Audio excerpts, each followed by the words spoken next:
Well, I ate some food. I'm waiting on my other lunch to be delivered.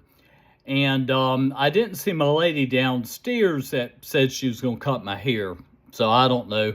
I mean, like I said, I don't mind long hair, but it gets in my face. I want to explain to people my musical background. Now, at Wingate College, where I went to study music, that's in Wingate, North Carolina. No, it's not Juilliard. Wished it was. While there, I was in some plays and did, after I left the school, come back to some musicals. Because I've always liked musical theater.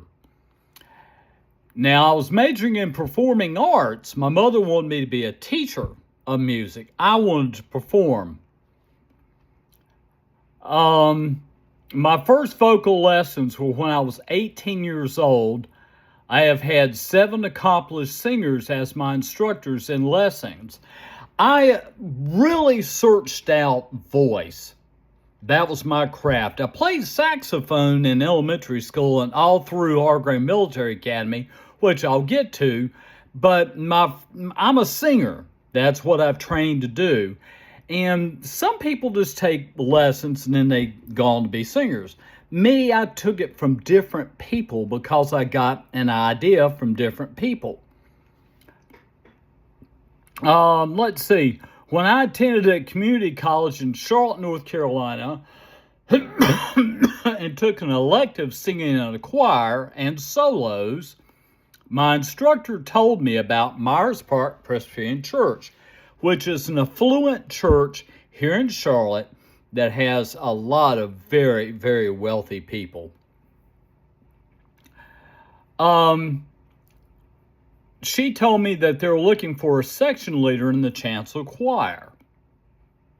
It was a paid position. I thought, why not? Why not? All he's got to do is say no, right?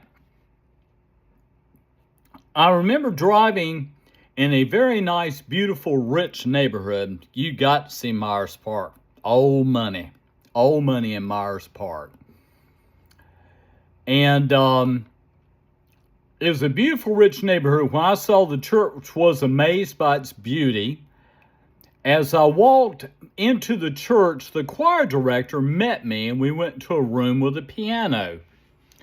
Now, what he did was he had me do scales to see where my range was. Okay. Because a lot of times the choir director, if the baritone section isn't being met, he'll have a tenor do the baritone. So he was checking me out to see where I landed on the scales.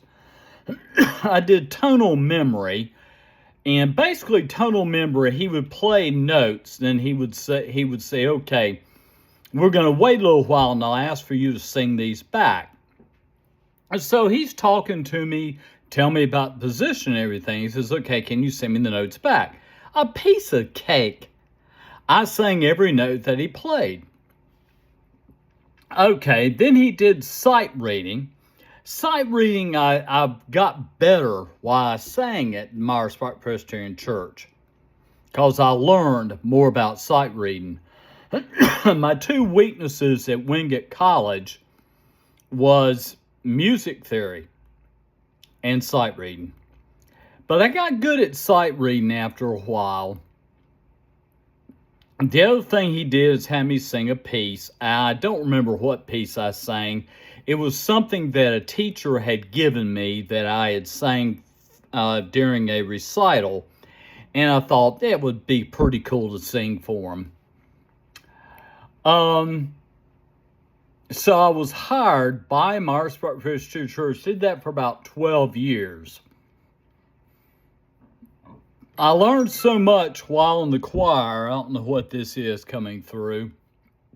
I learned so much from the choir director, Ann and Bob Stegall.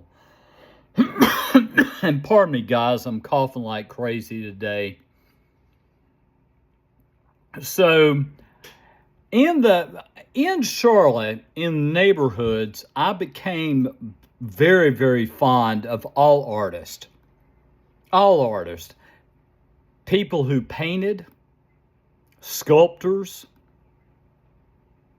musicians, poets, all arts, all arts. Also, I've had the opportunity to be in bands. None really made it. None of them were popular. Just jamming, basically, playing the saxophone. I've sang some in some jazz, blues, just having fun in music, just having fun.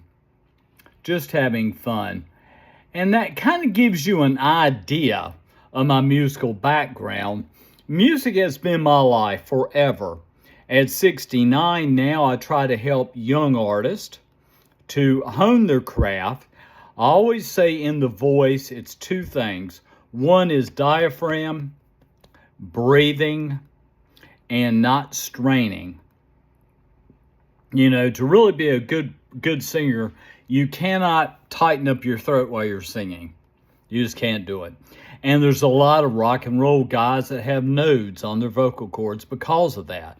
Some had to quit singing altogether. So, as I talk to singers such as The Warning, it is important to take vocal lessons to learn how to be able to sing. I've always said that singing is by far the most important piece.